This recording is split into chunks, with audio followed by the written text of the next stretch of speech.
Hey guys, Chris Carson Sr. here. This is my wife, Shelly. Hello. I'm sure you've all kind of learned to know her. She's the one that usually does postings and stuff like that. And obviously the video that occurred. So what our plan is for these videos, everything we're going to tell you, the law enforcement knows. Maine State Police and especially the FBI. They know all of this information. These videos are not going to give you any breaking case information. This information is just, well, now it's time for the public needs to kind of know. It's not all that great and extravagant. No, but we're going to start these videos off with different people so we can kind of separate the different people, because some are not all bad. So we don't want to include them with somebody that might have done something very foolish in their life in the last 2 years.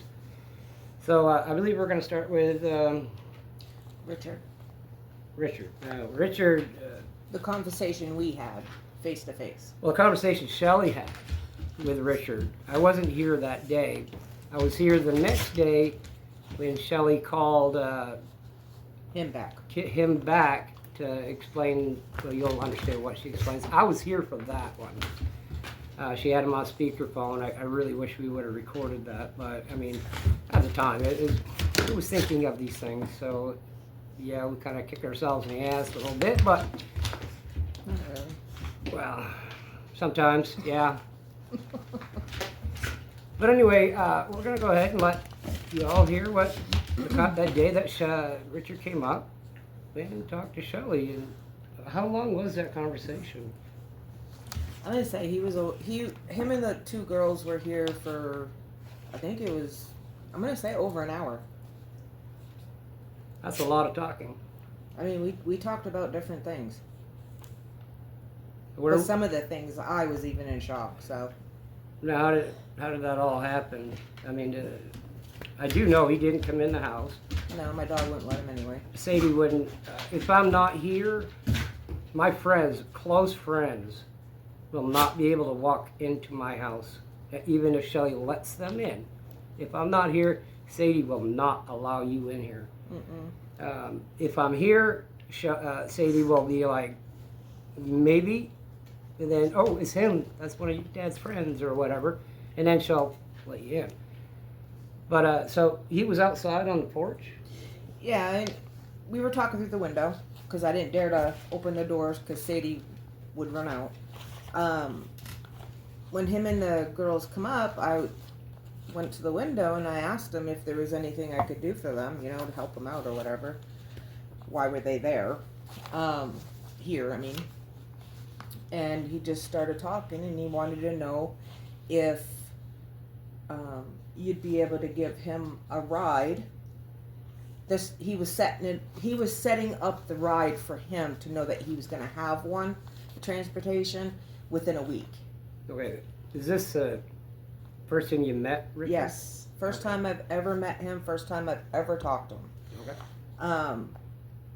So I told him, I said, well, right now our vehicle is down, and I wasn't sure if it was going to be ready within that week, because he says he normally goes to town twice a month. So, and so I told him I'd ask you, and I would later let him know. So he gave me his phone number, and I believe you still have it on your phone. Yep, I do.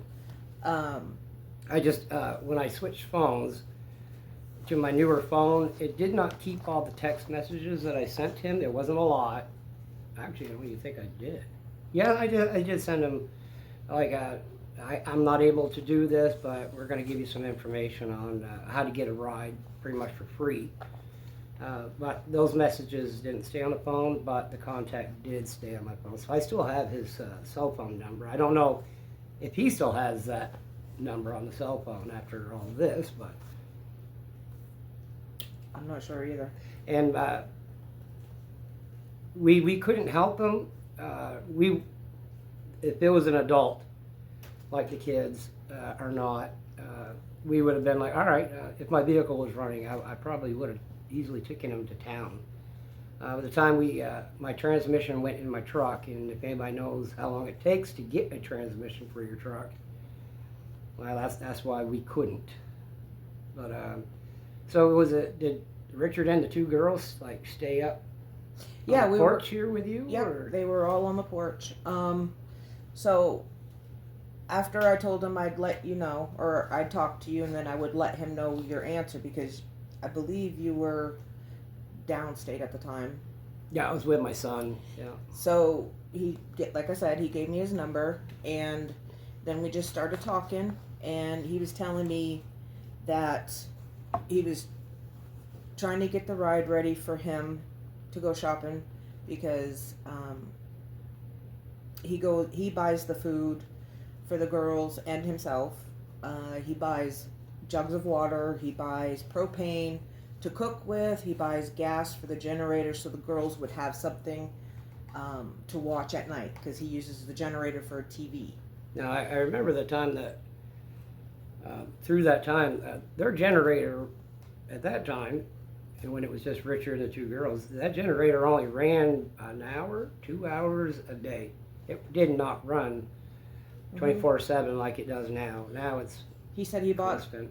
he bought enough gas so they can at least watch a movie a night, one movie a night, and propane to help cook with if he's not using the wood stove. Which he told me also that he bought bundles. I guess that's what he called them, bundles at the store. Bundles of little pieces of wood. Oh yes, yeah. At our gas stations up here, there's a lot of people that will cut up and split up little bundles of hardwood in these little packages, and they're about $7 for these bundles about that big around, and they're only about this long. And people usually buy those when they go to their camp, so they don't have to. But not for a long time process. If you're going to be living in the back of the woods, you should kind of have some firewood. But that's what you were just talking about, yeah. Yeah, the bundles to help with the wood stove. Yeah. So I was like, well, that's pretty cool and stuff, because at that time I already knew they were coming here for water. So, and then he just started saying a lot more stuff. And while we were talking through the window, through the screen, he was telling me about him having a heart attack the year prior. That would have been what, 22? I believe so. 2022, somewhere in there. I believe so. And the dude's like, what was he, like 79 at the 80? time? I don't know. I don't know his age, but I mean, he's an older man, and he's small. I mean, he's small, and so as he was telling me this, he looked right at me, and he's like crying. He was crying. He said he knows he should be in a home, but he's the only one taking care of the girls, and he didn't want to leave them alone.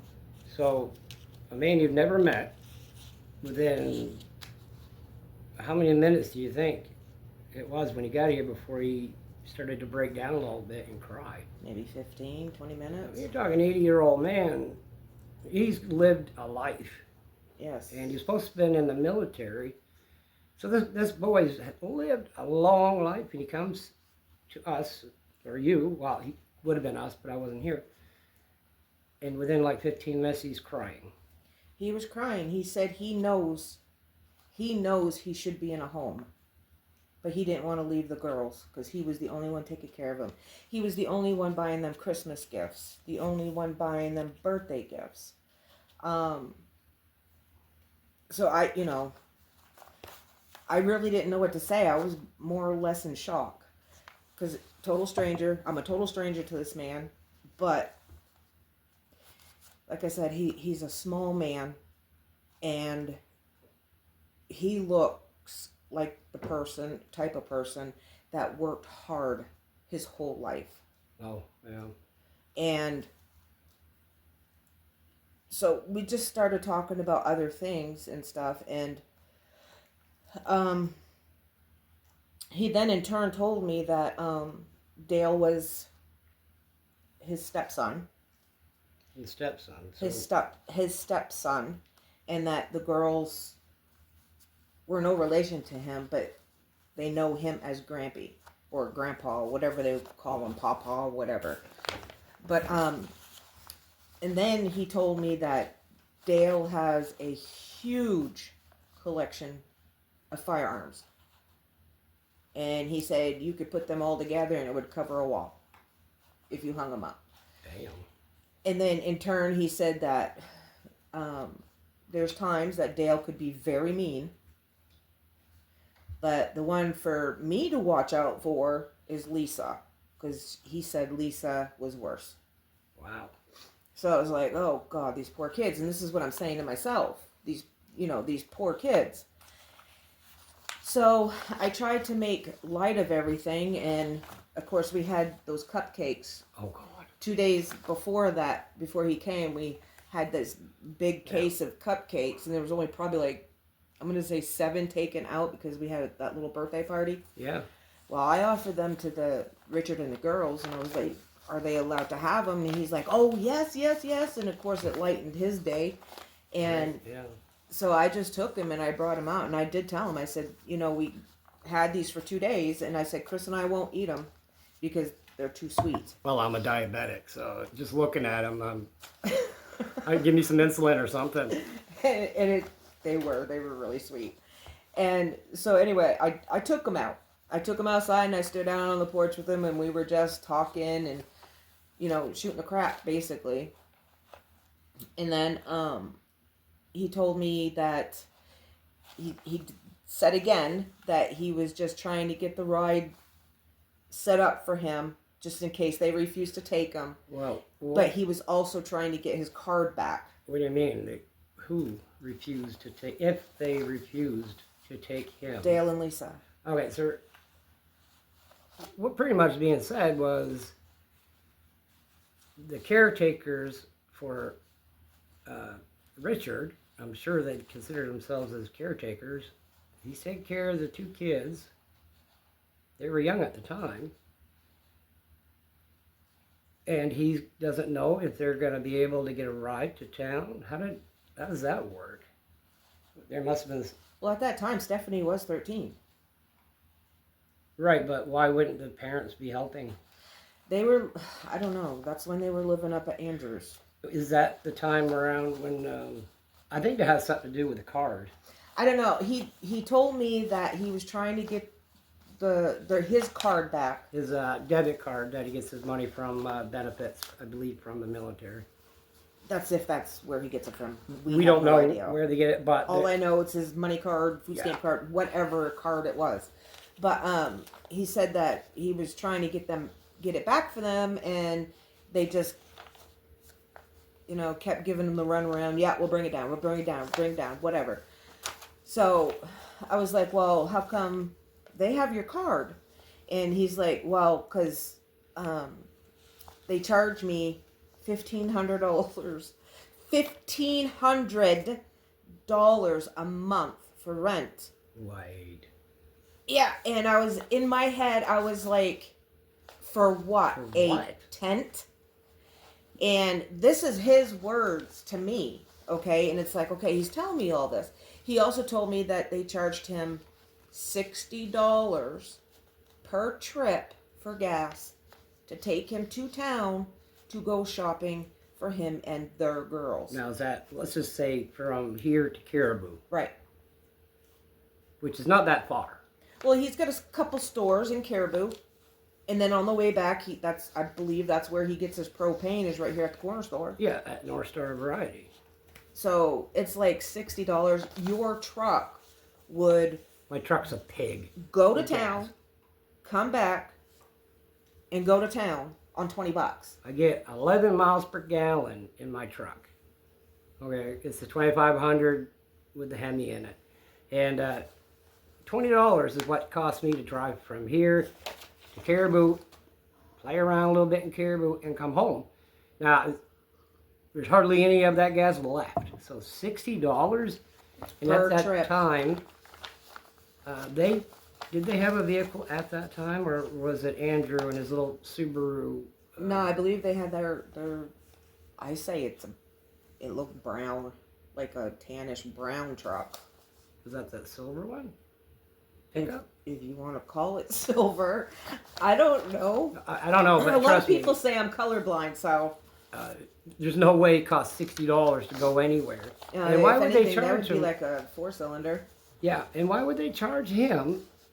And if he's going to town to purchase food and survival equipment, gas, propane, cooking utensils, and those little bundles of firewood, they're charging him to go get that stuff? Yeah. I think that doesn't make any sense at all. Well, that's what he told me, $1,500, and in my mind, I was Wow. like, for a tent. Okay, because that's what I assumed they lived in. Right. Was a tent.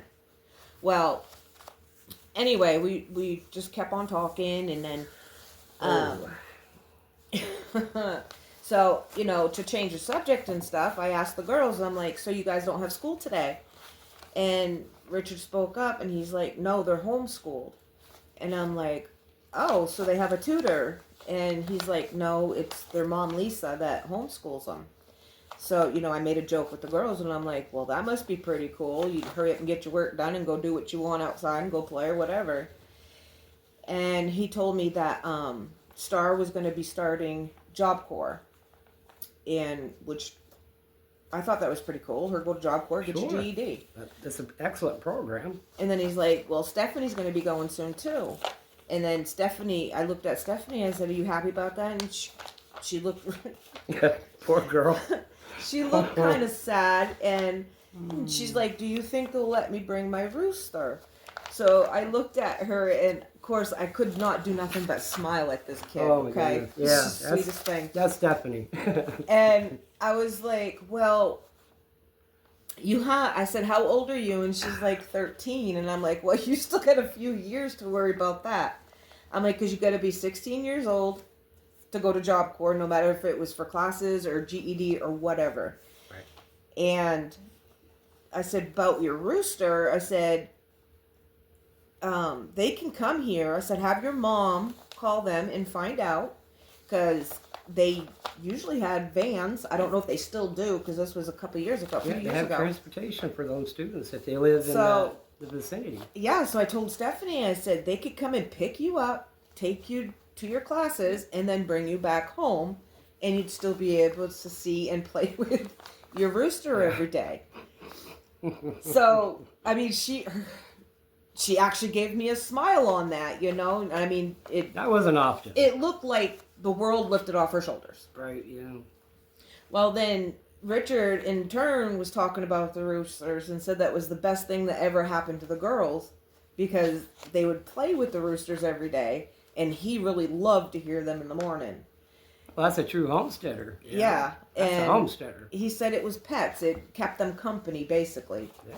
But then he, in turn, told me that they almost didn't have them because Dale found out about the roosters. I don't know if it was because they got roosters without his permission or if they got them from us. Yeah, from us, yeah. So I'm like, well, why? And he's like, well, because Dale said that if we didn't bring them back, he was going to kill them. He was going to kill the roosters. So he looked at me, he goes, there was a lot of convincing. I had to do a lot of convincing. So, you know, I felt bad, but I mean, what else can I do? Why would Richard have to do any convincing for the girls, Dale's children, to keep a pet rooster? Well, the thing I was thinking of is, why would Richard need their permission for it when they didn't even live down there? Yeah. That land down there, I considered Richard's. Well, for a year, Dale and Lisa didn't live there. Right. It was Richard and the girls that lived there. Yeah. So, I mean, like I said, he was telling me quite a bit of stuff. And I was like really shocked and in shock. Didn't know what to say to half of it. It's like, you don't even know me. Why are you telling me this stuff? And that's why I just let him talk, because apparently he needed a conversation. Well, he needed a vent, I think, to somebody other than the people he's able to vent to. Or at least an adult conversation. That's what I'm saying. And yeah, that's true. Yeah. so, he was very polite, very nice. Before they left, he looked at me and he's like, if you and your husband ever needs any help around here, call me up. Me and the girls will come up and do our best to help you. And I appreciated that. Well, I do too, and I really would have considered having him come up and help him. That when I heard this story that night from Shelly, but the work that I would need to be done on my property is a bit too much for an 80-year-old man that just had a heart attack. So I kind of wasn't going to see, hey, come on up, help me out a little bit, because the easy stuff is easy for me to do. So yeah, well, I thanked him anyway, and that was very, very appreciative. But like I said, he seemed like a kind man and very, very sincere, especially when he was crying. But the next day, what got me, the next day I called him up and I told him about your truck. Okay. That, because the mechanic wasn't going to be able to get our vehicle in there for, I think it was like 2-3 weeks. Well, it ended up being 4 months. Yeah, before my truck being in our mechanic's garage, because they have to, your transmission has to match the motor, or it's not going to work. And I don't mean like physically fit together. No, there's a lot of stuff that needs to go into this. So, and it's sent up from way downstate, down country. So right, but we couldn't even bring it over there for like 2 to 3 weeks. No, it sat right here in the driveway. It wouldn't even, it'd run, but it wouldn't move. Right. Yeah. Well, anyway, I explained to him that it was going to take a while for the vehicle to get fixed, and I gave him a number, the number that you gave me to give him for the ARTS program, which is a Rustic Regional Transportation System. Yeah, they're located in Presque Isle. And I did tell him, I said, they will come and pick you up, bring you to town, wherever you need to go, and bring you back. And I believe there's they used to charge a small monthly fee for that. I'm really not sure, but it's not $60 every time. No. Well, and we do know they come out here because an older fella saw that. Unfortunately passed away. He was kind of a hermit, and they used to come out and pick him up. Mm-hmm. So we do know that ARTS is available here, and it'd be pennies on a dollar versus $60 for one trip. So anyway, sorry, I'm trying to answer people's questions without them having to answer them. Even though, please, after this video, ask those questions if we missed any, because we'll answer them. So I gave him the number and told him what it was, and for him to call him up, and they would give him, because they give the people schedules on when they'd be coming out. Yep. And you can also call them if you have doctor's appointments. Well, he in turn thanked me for that, and I believe he wrote down the number, but he also told me, he goes, I apologize for saying what I said to you yesterday. I shouldn't have. I was just mad. And I was here for that conversation. But when I got off the phone... It was on the phone conversation. Yeah. Right. And when I got off the phone with him, what did I say to you? This man, the way he acted and so sincere yesterday, it was yesterday for that day. What he was telling me, I felt was genuine. Right.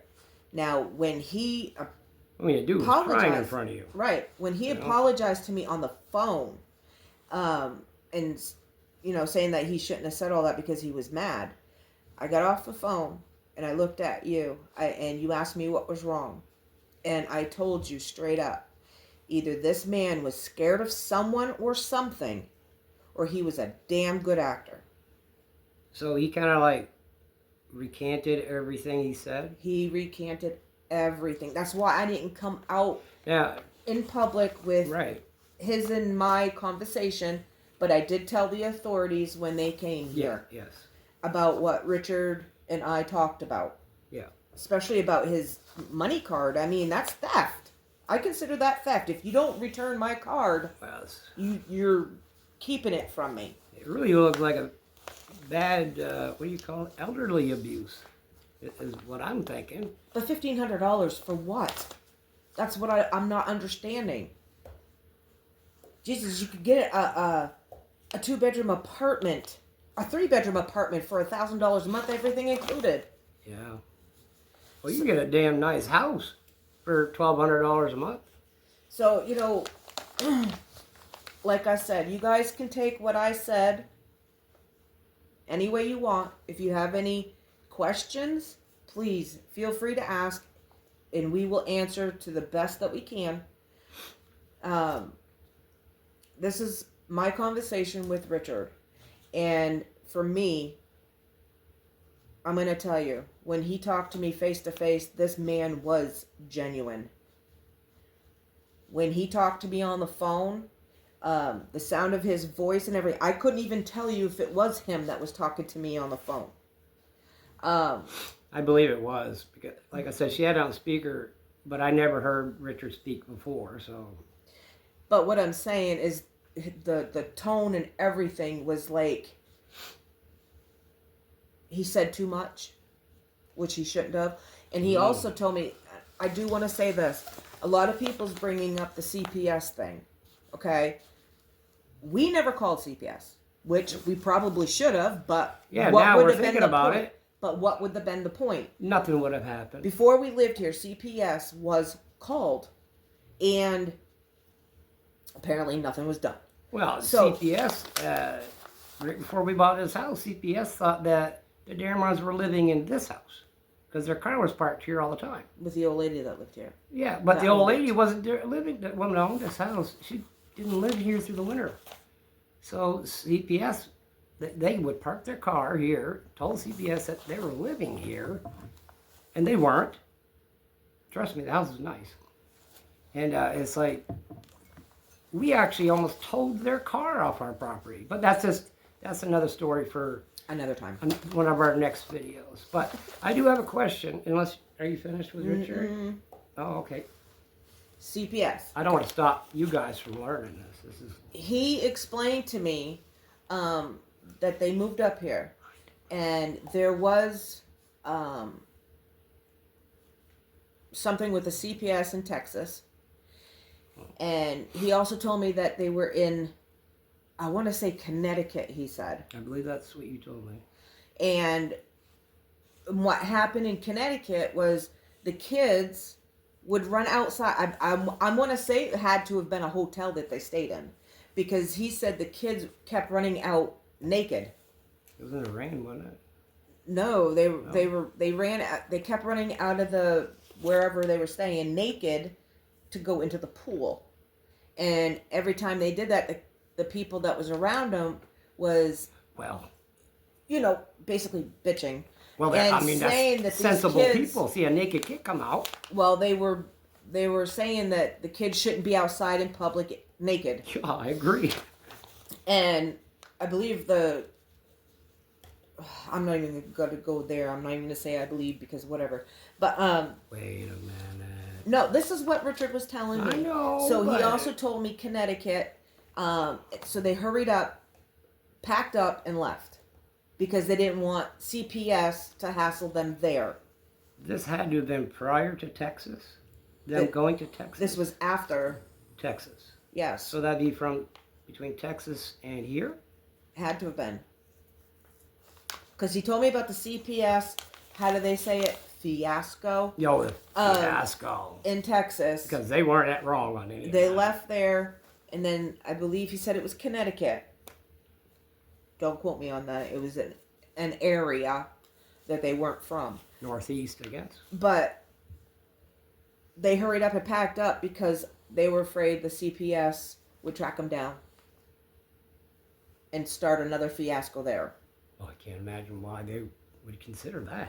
So, I mean, what I'm saying is the CPS thing, I do- believe they had issues way before they even came to Maine. Oh, yeah. So, and then when we moved here, okay, we were told CPS was called. Yeah. Nothing was done. So what would have been the point? I mean, why call CPS? I mean, we didn't know any of them, okay? We never said anything bad about these people. We helped the girls when they came here and needing water or whatever. Yeah. We didn't have a problem with that. No. The thing is why would we have to call CPS? We didn't know much about them. We didn't know really anything about them. Or how they We lived knew there back was no there. running water because homesteading, off-grid, whatever you want to call it. Obviously, the girls were coming to our house looking for water. They were getting water probably to drink, okay? And they're probably warming up water or whatever to take sponge baths. So be it. What were we going to tell the CPS about it? Nothing. Exactly. We did not call CPS. Maybe we should have. Nothing still would have been done. Yeah, exactly. So, I mean, that's what our conversation was. Mine and Richard's. And I mean, some of it was, in my point of view, was very personal. Especially for me, because total stranger. I've never met him before. First day I ever talked to him. He was an old man, you know. And the second day I talked to him, and he recanted everything. So I'm curious about that recanting day. Because I was here and I heard things. I heard the conversation. You know, that whole recanting on the next day was, to me, okay, could not be true. It could be true. I don't know. I'm just going to tell you what just popped in my head. I'm imagining, let's just say, he's sitting down. Shelly calls him. And he's getting ready to say something on the phone. I'm sure everybody's seen this in some movies. There are other people in the room making sure he says certain things. Because the way he spoke that day, I didn't hear him talk before that, but it was eerie. Like, I gotta say this. I don't want to say this, but I got to. Let me just end this whole thing so I can go back to the life that I kind of had or was living, because it could get worse. But that's what I'm saying. I couldn't tell you if it was Richard on the phone or if it was some other man on the phone because, for one, I never met Dale at the time. No, I did. And but I never met Andrew. I have met Andrew once. The uncle. We'll get into those in the other videos. But I've never met them. The only one I've met was Richard, face to face. Yeah. So I can't tell you right now that's who I talked to on the phone the following day. It's just strange. to let you guys know. It is strange that we've been living here for a while. Since 22. And I'm retired. Retarded. The best how you look at dumb. it. But anyway, I don't go out and do a lot of things. I mean, I'm home all the time. Shelly's home all the time. And it's like, we never met these neighbors, really, at all. And we're right here. I mean, it's only like a couple hundred yards down the road is their entrance to their property. And it's like, I've only met, what's his name, Dale? Sorry. Dale once.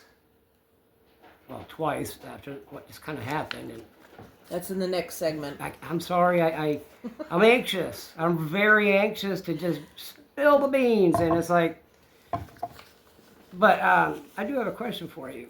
Now, I was told back, let's just bring us back to Richard needing to pay $60 a trip to town to get gasoline, propane, food, drinks, or little snacks, or maybe gas, whatever. I know two of the owners of some stores. There's more gas stations in our area than just two. So, but I do know two of the owners that own these stores. I've known them forever, and they would tell me that the car would pull up. He'd fill up his. The car would pull up. Richard, 80-year-old man, would get out of the car, fill his 5-gallon gas cans. I believe it was 2, yes. Do you know how heavy those cans are?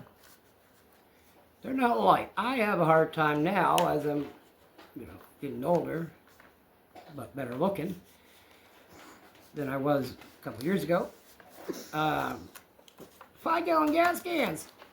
And then 1 or 2 propane tanks. Those are heavy too. No one would get out of the car and help this old man go do that. Seriously? If I gotta pay you $60 for a trip to Caribou, your ass better be getting out and filling my shit. Taking care of it so I can sit in the car in a nice heat. Nope. It ain't just one store. 2 stores. There's one in Caribou. Actually, it was 2. They're both in Caribou. And same thing. They always just saw the old man getting out, doing everything. And these store owners are like, what the hell? Why don't these guys get off their ass and get out and help this old man? But they didn't know who the Damrons were. Well, of course. Almost everybody knows now. Yeah. So it's like they kind of knew who they were. So it's like they had to do all that. Well, Richard had to do all that himself. Now, I got another story to tell you after she's all done with her stuff, which kind of has something to do with getting food and stuff like that. Well, let me get back to that. I mean, I can see with Richard doing it all on his own, like the gas cans and stuff like that. Yeah. To me, he seemed like a very proud man. Yeah. You know what I'm saying? Hard worker, proud man, because he was doing this for his grandkids. Oh, even the neighbors said that Richard he was working his ass off, but constantly, and that was what he felt he should be doing. Which, to me, that's a man. But I sincerely think he was genuine about what he was saying to me, and he really cares for those kids. I believe that's true. So 100%. I don't think he, not on his own doing anyway. About? Putting them in harm's way. Put it that way. I do not believe Richard had anything to do with Stefanie going missing. He might have information because he's there. I mean, how could you not know what's going on? But I think he's scared. I think he's scared to death to say anything because of the outcome. Well, I mean, like he told me, he was scared to go into the home. Go into a home. He knew he needed to be in a home, but he was scared to leave because he didn't want to leave the girls alone. Holy crap. Can you imagine saying that and feeling that? And then one of the girls that you were trying to protect ends up missing? Oh my God, that must be tearing that boy's mind right up. Or sitting there crying and saying it to a total stranger. He didn't know. What if I could have been somebody that worked with elderly people? Right, I could have, yeah. well, which I have because I worked in a nursing home. Yeah. So, you know what I'm saying? I mean, but no, that was his private thoughts or private conversation with me. And I just wanted to let everybody know because everybody was curious about the conversation. Like I said, the police, the one I talked to, the first time they came here, it was Chris that talked to him outside. The second people that came here was the card team. The first cop wasn't a cop, well, it was a detective. That'll be on one of the next ones. Yeah. What happened that day, because... And with the card team. It was kind of weird. But, No. I was a person of interest. They got cleared up in about 2 minutes. Next episode. That's the next one. As soon as they found out who I was, they're like, oh. Okay, never mind. Just wanted to let you know about the conversation. You guys take it for whatever you want. Because to me, like I was telling people, why say it? It's just hearsay. He recanted, whatever. But I was also told it's not considered hearsay if it was directly told to me by the person themselves. So it's not like it was a rumor, someone said it and then said it back to me. No, it was directly from Richard. So with that, I got questions to ask her. Okay. Listen to this one. Let's see. So back in 2023 was one of Maine's biggest cold snaps. We're actually going through a cold snap right now, but it's only like, tonight's only supposed to be negative, they say 17, but it's going to be negative 20-ish, but there is some wind out there, so that's going to drop that down even lower. So, but back in 2023, in February, it was a 2-day thing. I think it was February 3rd and 4th, or 4th and 5th. It dropped down to 40 below zero. It was colder here in New Sweden, Maine, than it was in Antarctica. Yeah, because of the wind chill. Antarctica. How many people live in Antarctica? Some really stupid people. Well, Santa Claus lives up there somewhere, so he's not stupid. No coal from me, buddy. But anyway, I was told by the girls themselves. I can't remember exactly if it was Stefanie or Star, because they were always together, and I don't know. I can't remember which one it was. But when, and this does have to pertain to Richard, because he's the guy that has to deal with this, okay? So, they told me that when the parents moved up to Uncle Andrew's, they took pretty much all the tools with them, saws, axes, stuff like that. And they didn't have any firewood. They didn't leave them with any firewood. February, negative 40. These two girls were going out to our fir trees, spruce trees. The bottom of these trees, the branches die. Not ours. No, theirs. I'm sorry, not our trees. No, on their property. Yes, I'm sorry. And break those branches off. Now, those branches, to break them off, even 10-year-old branches that are dead, if they're about this big, you need a cutting tool to get them off there. Because a little girl ain't got to sit there and bounce and try to pull that break and break it off. It's possible. They could be really strong girls. But that's the only wood that they had to get for their fireplace, their wood stove that was in that yurt. Well, that's probably why he said that he was buying the bundles from the store. Yeah, that's why he was buying those hardwood bundles, and it's like normal firewood that Mainers, store up through the summer and fall and use it through the winter. But these little girls were going out and doing that, and Richard had to deal with that. Wow. That whole winter. No firewood. Just those little sticks. What I use for kindling when I make a campfire. That doesn't last very long. You fill up your wood stove with them little things, you're looking at a good 10, 15 minute good burn. And then you're opening up that thing, and hopefully as your stove is vented correctly so the smoke don't come back in your tent or yurt. So you got to fill it back up, and it takes a while to fill them things back up with these little tiny sticks. Well, apparently the yurt's not very big. No, it was like, Because, well, Dale himself said it was 200 square feet. well, I don't, Richard told me that the rooms, they're separated, but it's more like, I'd call them like a cubby. I'd call them a pod. But Richard called them like a crawl space. Yeah. Like, Just big enough for them to go in, sit, read, color, whatever. I don't believe they Can't can stand up in yeah. it. Or go to bed. So, I don't think it's very big, and I don't think it would take much to warm it up. No, but even in let's just say a normal tent, even like an insulated tent that you can buy, like it's an Eskimo one for ice fishing, these things are like $500. If you can get them and put them up on the ice, and you can stay fairly warm without any type of heat in these things, but the heat is going to go through that thing, especially a big, gusts of wind. So even some of those high-end ice fishing little tents, you need a lot of heat pumping constantly to keep the inside of that, and the floor of it is never going to get warm, ever. It will be cold. Your feet will be cold constantly because the heat rises and then escapes. It will never, unless you got some type of cool circulation going on in your tent or yurt, that heat is not going to come back to the floor, ever.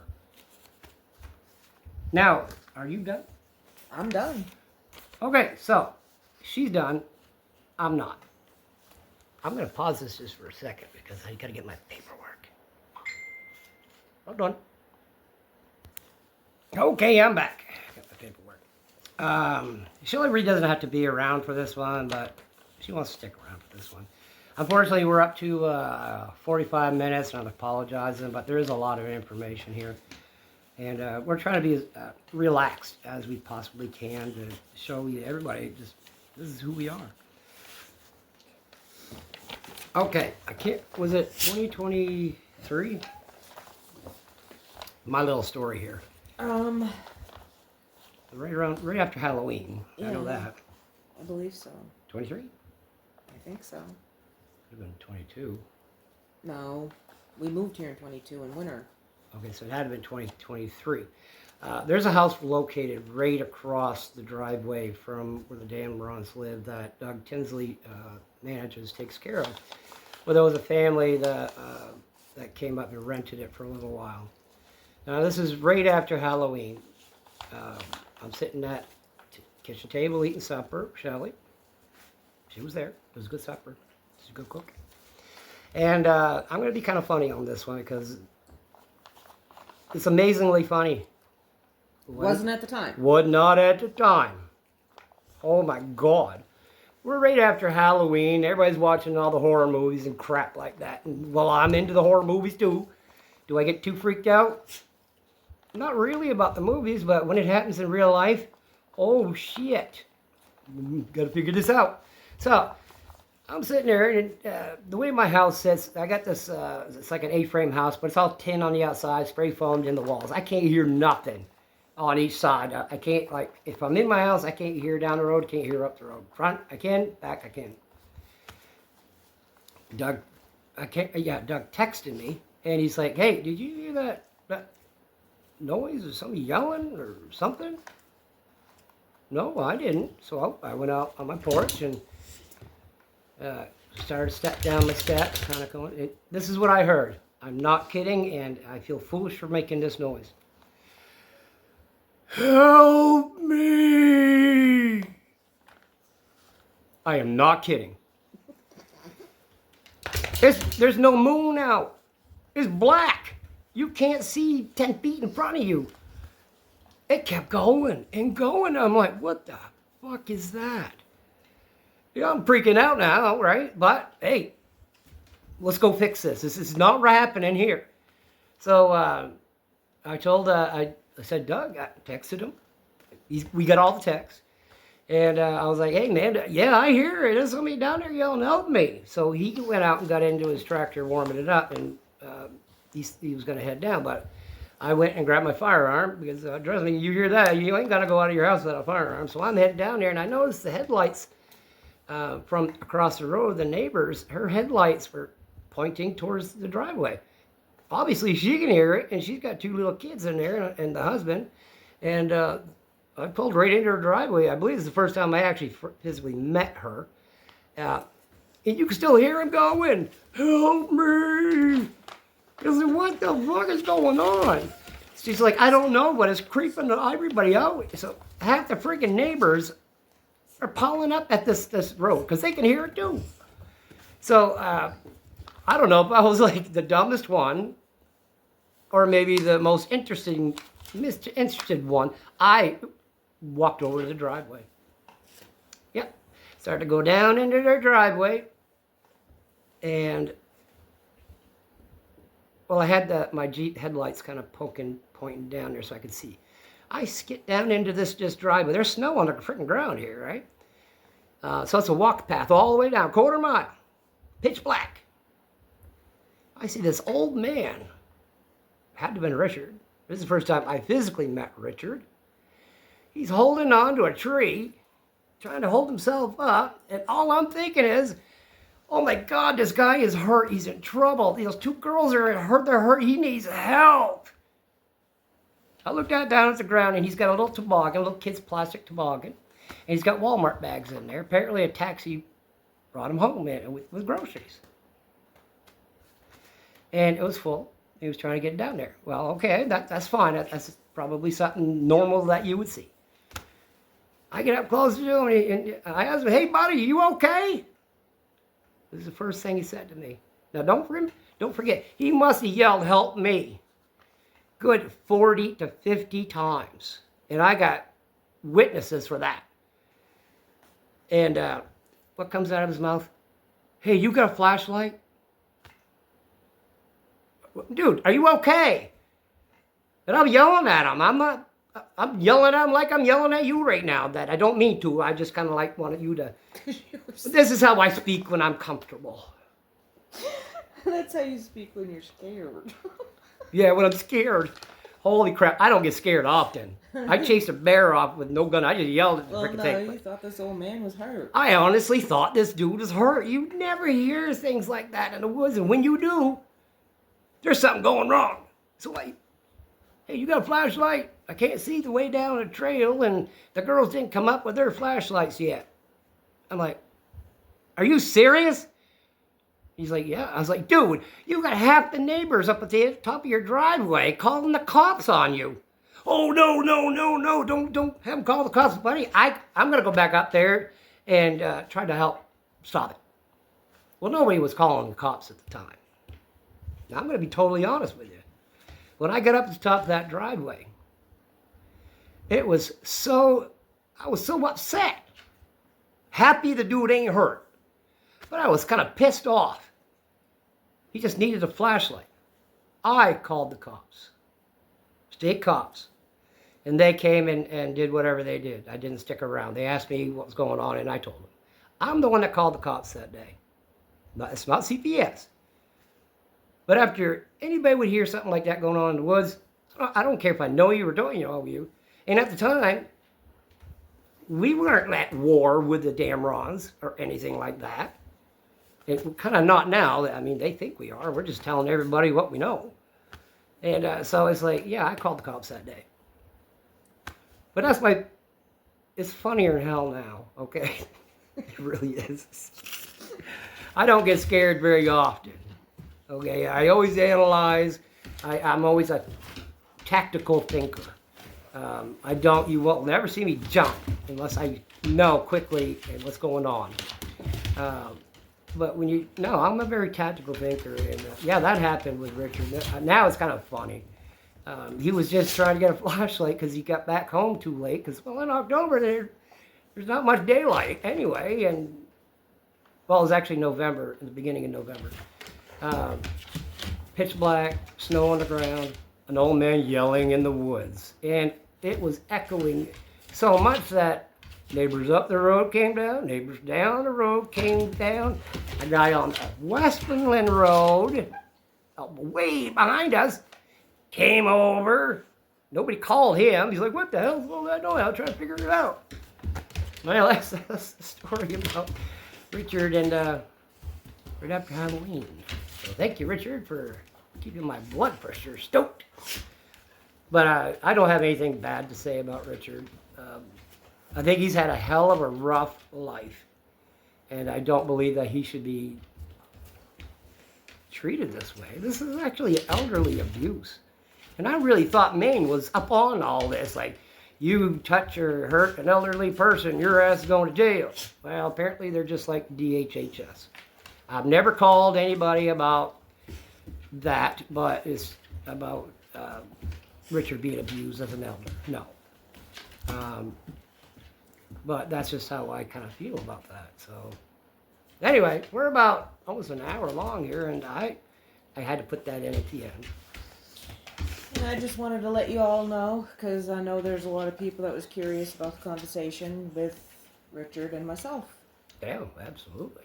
And I'm glad that... And that's what I can remember. And I'm glad that you're able to say it. I mean, there's no information there, one person out there, that is going to break this case open for you.